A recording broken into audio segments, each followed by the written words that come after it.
Good morning, everyone. My name is Costa, and welcome to the Daily Ainsley News. Today's article is The Coming Deflation Crisis. The Everything's Awesome recovery hit a bit of a reality check early this morning when one county announcing 3 more months of lockdowns sent markets plunging. LA County is set to extend their stay-at-home order for 3 months, and fresh after news of US-China trade retaliations, equities sold off heavily and gold bounced. Let's start today, however, with a little comparison one day after the Bitcoin halving. As we reported numerous times, gold's intrinsic value and high stock-to-flow ratio is by virtue of its stock expanding less than just 2% each year. Yesterday, the new supply of Bitcoin was effectively halved and still capped forever at 21 million in total. By some contrast, the Fed is on track to expand its balance sheet almost 300% to 12 trillion this year after 50% in just a month. You can see this in the chart below. And the US government is deficit spending with newly created money at a pace never in history seen before. Whilst all this new money will no doubt lead to inflation, we are almost certainly going to see an extremely bad deflationary period first. All that money and even a large part of that government spending is not going to Main Street but again to Wall Street. Hence, we are seeing US shares, the Nasdaq in particular, surge against terrible fundamentals, but no price inflation in anything other than a few food items. Last night, billionaire social capital founder and former Facebook exec Chamata had this to say. There should be no doubt now that we have completely divorced the economy from the stock and bond markets. All this money going into prop of companies. What are you going to start or accelerate is a really bad deflationary supercycle. Asset inflation does not solve income disparity. It actually doesn't solve full employment. It doesn't do any of the things we need it to do for it to be a robust economy. What it does is it allows people who play in the financial markets to make money. Liquidity doesn't solve a debt problem. Income solves a debt problem, and consumption has plummeted. This gels too with Raoul Pal's view that we are headed to the worst debt deflation period in history. We discussed his view in a previous article, and in a recent piece he spelt his deflation piece out again. When you look at the Reuters Commodity Index, this is the largest top pattern in the history of the commodity markets. It's telling you that commodity prices are going to fall to the levels we saw in 2001. We've got a long way to come down still. That is massively deflationary. The other thing I look at is the impact of the business cycle on inflation. Here is ECRI, Economic Cycle Index, year on year versus CPI year on year. Obviously, inflation is cyclical based on the business cycle. Because as the business cycle slows, inflation goes with it because there's less demand for goods. Now with the ECRI this low, inflation should fall to negative 3% or more, i.e. full-on deflation that we were facing at the bottom of the last financial crisis. Additionally, the velocity of money keeps falling.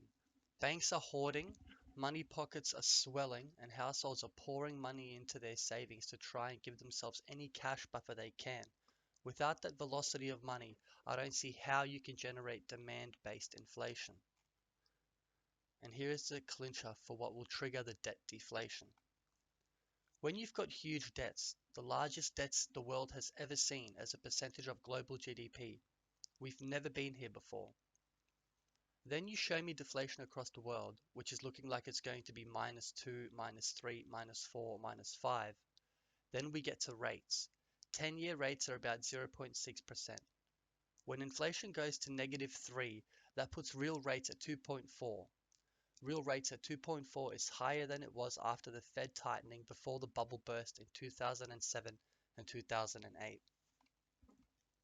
This is extraordinary tightness of rates. This is the thing that central banks have always feared. It is running out of bullets when deflation comes, was that fear. There was a fear of deflation because we have so much debt, because that generates a debt deflation. So you've got massive debts and the real rate of servicing those debts has gone up. What that creates is, in the middle of a crisis, a second wave, something worse, which is the solvency event where people cannot pay their debts. That is baked in the cake by the numbers.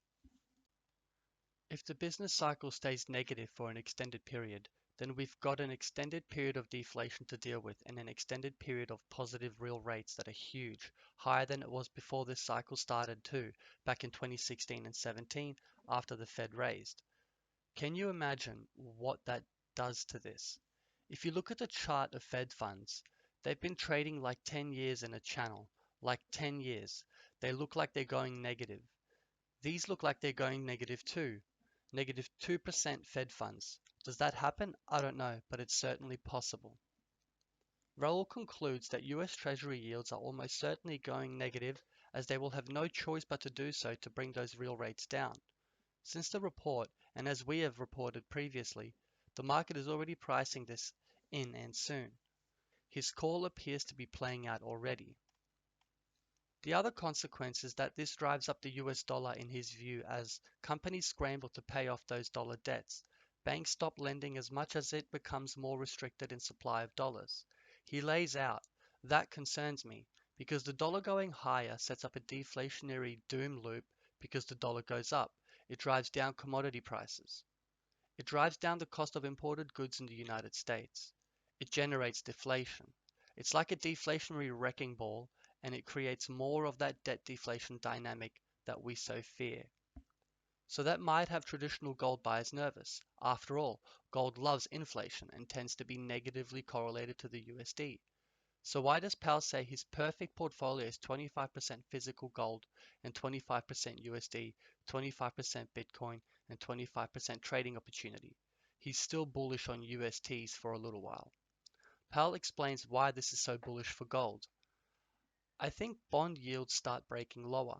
If that's the case, we've got a signal for the next phase. Obviously, as we move into the next phase and we extrapolate into the future, our job in macro is to live in the future. In the future, we've got even more printing to come because now you've got the governments trying to paper cover the cracks for the next 12 months. It's not just 3 months, and they can't support the cash flows for the entire population and the entire small business model and all the corporations struggling, but they're going to try to do something. And that will be fiscal stimulus or anything else, and the balance sheets will expand. They can't allow their bonds to sell off because it's the middle of a depression. If you let your bonds sell off, you're destined to completely destroy the economy. The central banks will have to buy them. There we go, the ongoing monetization of the global debt system, and that means as you put it into the central bank balance sheets, the price of gold goes up. It goes up versus the dollar, and it goes up versus all currencies. Then there's this beautiful chart.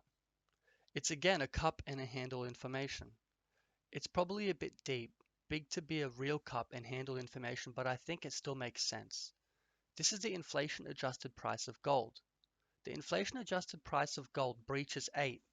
We're in a world of pain. That is the world where we have deflation, and we have a massive solvency event, and obviously gold has no creditors.